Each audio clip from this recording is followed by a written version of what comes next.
The 100 season 2 episode 16। ये the 100 season 2 का last episode है, जहां और मर्फी क्रैग और रिचर्ड्स के साथ सिटी ऑफ लाइट की ओर समुद्री रास्ते से बढ़ते जा रहे हैं। दूर तक मंजिल का कोई पता नहीं चलता, जिसके कारण क्रैग फ्रस्ट्रेट होकर बोट को चलाना बंद कर देता है। उन्हें ये भी नहीं पता कि वे लोग किस ओर जा रहे हैं। तभी रिचर्ड्स को जमीन दिखाई देती है और सभी खुशी से चिल्लाने लगते हैं। उसी वक्त उनकी बोट के नीचे से कोई टकराता है, जिसके कारण रिचर्ड्स पानी में गिर जाता है। मॉर्फी उसकी मदद करने के लिए आगे बढ़ता है, लेकिन एक जानवर रिचर्ड्स को खींचकर पानी के अंदर ले जाता है, जिसके कारण मॉर्फी घायल भी हो जाता है। क्रैग घबरा जाता है और चिल्लाना शुरू कर देता है, जहां उसे शांत रहकर बोट चलाने के लिए कहता है। मॉर्फी बोट चलाने के लिए खुद ही आगे आता है। इतने में जहां क्रैग को पानी में उस जानवर के आगे फेंक देता है। वो जानवर क्रैग को निगल जाता है, जहां मॉर्फी को कहता है कि उसने ऐसा इसीलिए किया जिससे मॉर्फी ही बोट को चलाए। माउंट वेदर के रीपर्स टनल में ऑक्टेविया बेलेमी के दरवाजा खोलने का इंतजार कर रही है। उसी वक्त अलार्म बजने की आवाज सुनाई देती है और एक बॉडी माइनिंग कार्ट में आकर गिरती है। ऑक्टेविया देखती है कि वो बॉडी फॉक्स की है, जिसकी बोन मैरो निकलने के कारण डेथ हो चुकी है। क्लार्क वहां दौड़ती हुई आती है और ऑक्टेविया को बताती है कि लेक्सा अपनी ग्राउंडर्स की आर्मी के साथ वापस जा चुकी है। क्लार्क और ऑक्टेविया में गेट के अंदर जाने को लेकर थोड़ी बहस भी होती है, क्योंकि क्लार्क माउंट वेदर के अंदर जल्दी ही जाना चाहती है। तभी दरवाजा खुलता है और बेलेमी, मॉन्टी, जेस्पर, माया और बाकी बच्चों के साथ वहां आता है। सभी एक दूसरे को देखकर खुश होते हैं और गले मिलते हैं। क्लार्क बेलेमी से पूछती है कि क्या उसके पास कोई प्लान है। बेलेमी इसके लिए मना कर देता है, लेकिन वो आगे क्या करना है इसके लिए डांटे वेलेस की सलाह लेने के लिए कहता है। उसी वक्त माया के ऑक्सीजन टैंक से बिप की आवाज सुनाई देने लगती है, क्योंकि उसकी ऑक्सीजन लगातार कम होती जा रही है। बेलेमी क्लार्क और मॉन्टी के साथ डांटे वेलेस से मिलने के लिए चला जाता है, जबकि जेस्पर और माया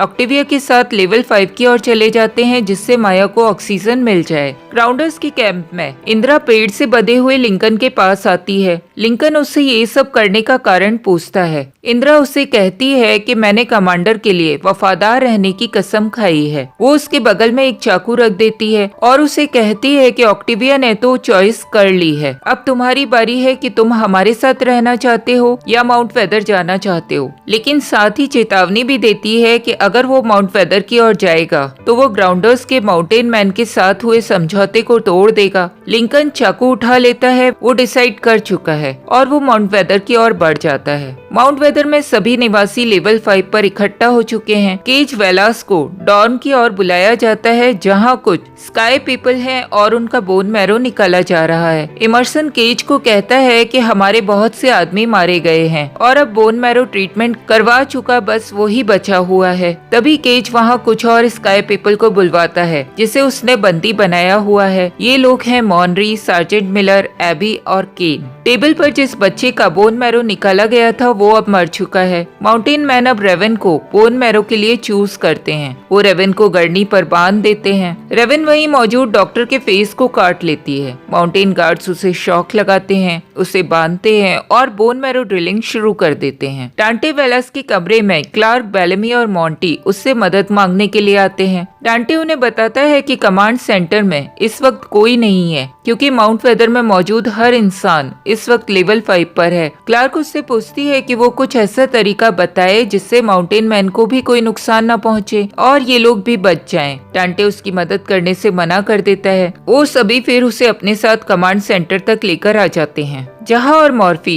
किसी तरह किनारे पहुंच जाते हैं, जहां मॉर्फी की मदद करना चाहता है, लेकिन मॉर्फी उसकी मदद लेने से मना कर देता है, क्योंकि वो अभी भी जहां के क्रैग को पानी में ढकेल देने से अपसेट है। मॉर्फी उसे कहता है कि वो अब जहां को फॉलो कर करके थक गया है। तभी वहां एक ड्रोन आता है। मॉर्फी जहां को उस ड्रोन के पीछे जाने के लिए कहता है, जहां मॉर्फी से वादा करता है कि वो लौटकर वहां जरूर आएगा और ड्रोन के पीछे दौड़ जाता है। माउंट वेदर कमांड सेंटर में सभी पहुंच चुके हैं। डांटे क्लार्क को कहता है कि वो अपने लोगों के साथ इसीलिए है क्योंकि वो उसकी रिस्पॉन्सिबिलिटी है जिसे उसे निभाना है। डांटे की इस बात को सुनकर सुनकर बेलेमी को रियलाइज होता है कि माउंटेन मैन और लेक्सा के बीच जो समझौता हुआ है शायद उसके पीछे डांटे वेलास है। जेस्पर, माया और ऑक्टिविया जैसे ही लेवल 5 में पहुंचते हैं, माया की ऑक्सीजन खत्म हो जाती है। जेस्पर केज को मारने का मन बना लेता है क्योंकि उसे माया को बचाना है। कमांड सेंटर में बेलेमी देखता है कि रेवन को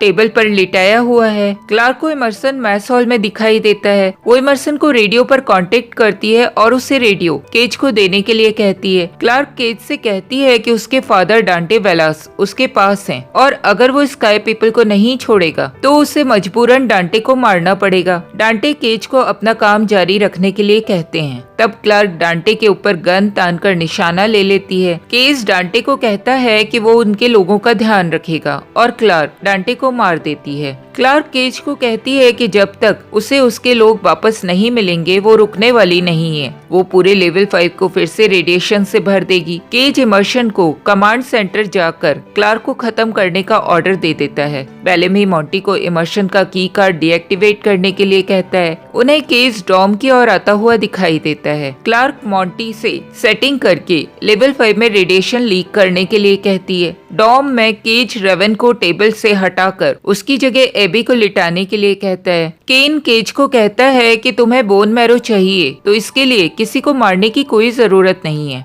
बोन मैरो माउंटेन मैन को स्काई पीपल डोनेट कर देंगे। केज का कहना है कि अब ऐसा कुछ नहीं होने वाला है। वो लोग एबी को ड्रिल करना शुरू कर देते हैं। बेलेमी क्लार्क को वार्न करता है कि अब ये बहुत खतरनाक होता जा रहा है और अब हम वापस नहीं लौट सकते हैं। माया ली के साथ वहां आती है जहां ऑक्टिविया और जेस्पर छुपे हुए हैं। ऑक्टिविया जेस्पर को एक चाकू देकर उसे समझाती है कि केज का गला कैसे काटा जा सकता है। जेस्पर माया को किस करता है और उसे बताता है कि वो उसे बहुत प्यार करता है। उसके बाद वो ली के साथ केज की ओर चला जाता है। मॉर्फी की अगले दिन नींद खुलती है तब उसे एक लाइट हाउस दिखाई देता है। वो उसकी ओर बढ़ता है और एक सोलर पैनल को देखता है। वो उसे क्लियर करता है। तभी लाइट हाउस के अंदर से म्यूजिक बजना शुरू हो जाता है। मॉर्फी उत्सुकता से अंदर घुस जाता है। वो एक बंकर है जहाँ सभी फैसिलिटीज मौजूद हैं। वहाँ उसे कुछ खाना और शराब मिल जाती है। वो इसे एंजॉय करता है और बहुत खुश होता है। ऑक्टिविया और माया सब ठीक होने का वेट कर रहे हैं। उन्हें तभी एक कपल वहाँ से भागकर जाता हुआ दिखाई देता है। वो कपल माउंटेन गार्ड्स को चेतावनी देता जा रहा है। ऑक्टिविया उनका पीछा करते हुए जाती है और 2 गार्ड्स को मार गिराती है। इमर्शन कमांड सेंटर के बाहर आ चुका है। उधर ली भी जेस्पर के साथ डॉम में पहुंच चुका है। माया और ऑक्टिविया को कुछ माउंटेन गार्ड्स द्वारा देख लिया जाता है और वो लोग उन्हें घेर लेते हैं। मॉन्टी ने लेवल 5 में रेडिएशन लीक करने की सेटिंग पूरी कर ली है। इमर्शन कमांड सेंटर का दरवाजा तोड़ने ही वाला होता है। जेस्पर केज को मारने आगे बढ़ता है। टेबल पर एबी बेहोश है। बेलेमी मॉनिटर पर माया और ऑक्टिविया को गिरफ्तार होते हुए देख रहा है। क्लार्क तभी लीवर के पास पहुंच जाती है और उस पर अपना हाथ रख देती है। तभी बेलेमी भी उसके पास पहुंच जाता है और उसके हाथों के ऊपर अपना हाथ रखकर कहता है टुगेदर, और वो दोनों मिलकर लीवर को दबा देते हैं। माउंट वेदर के निवासी रेडिएशन लीक होने के कारण चिल्लाने लग जाते हैं। इमर्शन को इस बात का एहसास होता है और वो वहाँ से भाग लेता है। माया और ऑक्टिविया के पास जेस्पर दौड़ता हुआ आता है। तब माया उसे कहती है कि हम में से कोई भी निर्दोष नहीं है। ऑक्टिविया डॉम में जाकर अपने लोगों को आजाद करवाती है और केन एबी की और मदद करने के लिए आगे बढ़ जाता है। क्लार्क, बेलेमी और मॉन्टी मैस हॉल में आते हैं। वहाँ रेडिएशन के कारण बहुत सारे माउंटेन मैन मर चुके हैं। जेस्पर माया को मरा हुआ देखकर चिल्लाता है और उनसे पूछता है कि उन्होंने ऐसा क्यों किया। वो मॉन्टी से भी कहता है कि उसने ऐसा कैसे होने दिया। क्लार्क एबी के पास डॉम में आती है और उससे कहती है कि उसने अच्छा बच्चा बनने की कोशिश की थी। एबी उसे कहती है कि शायद यहाँ कोई भी अच्छा आदमी ना हो। सार्जेंट मिलर को उनका बेटा मिलर मिल जाता है। ऑक्टिविया को केज का ध्यान आता है और वो उसके बारे में पूछती है कि वो कहाँ गया। केज जंगलों में भागा जा रहा है। वहाँ उसे लिंकन मिलता है। केज उसे टोन जनरेटर ऑन करके कंट्रोल करना चाहता है और रेड ड्रग देने का भी लालच देता है। लिंकन किसी तरह से अपने आप को टोन जनरेटर की आवाज से कंट्रोल करता है और केज के हाथ को काट देता है। लिंकन रेड ड्रग के एडिक्शन से भी बाहर निकल चुका है। वो उस रेड ड्रग को केज को लगा देता है जिसके कारण वो मारा जाता है। अगले दिन स्काई पीपल अपने कैंप वापस लौट कर आते हैं। केन और अबी पहले एंटर करते हैं। अबी स्ट्रेचर पर है और केन ने उसका हाथ पकड़ा हुआ है। है। उसके बाद Miller, Octavia, Lincoln, Harper, Monroe, Jasper, Raven, Wick सभी अंदर आते हैं। रेवन जेस्पर को रोकती है और उसे उसके गोगल्स वापस देती है। बेलेमी गेट पर है। मॉन्टी कैंप में एंटर करने से पहले क्लार्क को हक करता है। क्लार्क बेलेमी को एक ड्रिंक ऑफर करती है, जिससे बेलेमी को रियलाइज होता है कि वो अब कैंप छोड़कर जा रही है। वो क्लार्क से कहता है कि अगर तुम माफी चाहती हो तो उसे देने के लिए मैं तैयार हूँ। तुम्हें माफ किया जाता है, लेकिन क्लार्क का कहना है कि इसे मैं ही झेलूंगी। स्काई पीपल को इसका बोझ उठाने की जरूरत नहीं है। क्लार्क बेलेमी को हक करती है और उसे गुड बाय किस करती है। वो बेलेमी को कहती है कि उम्मीद करती हूँ कि हम फिर मिलेंगे। बेलेमी कैंप की ओर लौट कर आता है और बुदबुदाता है कि शायद हम फिर मिलेंगे।